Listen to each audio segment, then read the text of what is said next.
សង្គ្រាមធ្វើឲ្យប្រជាជនទាំងសងខាងផ្នែកកិច្ចចង្កជាជនភៀសខ្លួនផ្ទះខ្ទេចខ្ទាំអ្នកខ្លះត្រឡប់ទៅវិញមែនប៉ុន្តែមិនសក់ទេ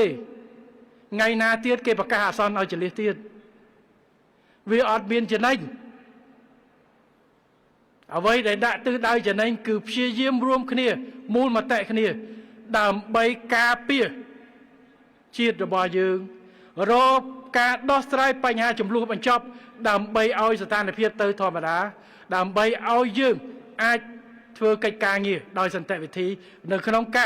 ការងារទំនាក់ទំនងនិងការចរចាកិច្ចព្រំដែនផ្សេងទៀតបន្តទៀតនេះគឺជាគោលដៅដែលរាជរដ្ឋាភិបាលប្រកាន់ភ្ជាប់ហើយនឹងបន្តធ្វើតទៅទៀតបាទ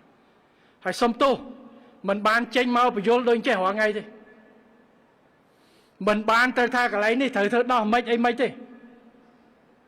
សភាពការវិវត្តប្រែប្រួលហើយសូមឲ្យបងប្អូន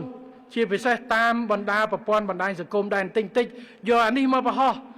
បន្តិចបន្តិចយកអាគេវាយផ្ទះនៅភូមិនៅអីនោះយកមកថានឹងគេវាយនៅនេះ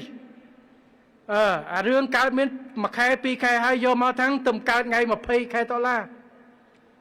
អាគេឈូស20គីឡូ10គីឡូនៅក្នុងកន្លែងគេសោះថាអានឹងគេឈូសយកយើងចូល10គីឡូ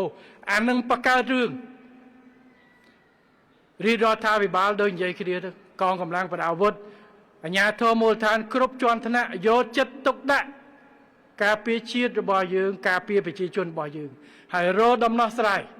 នៅក្នុងការដោះស្រាយនេះដោយមិនមានលះបង់អ្វីនៅសិទ្ធិស្របច្បាប់របស់កម្ពុជានោះទេ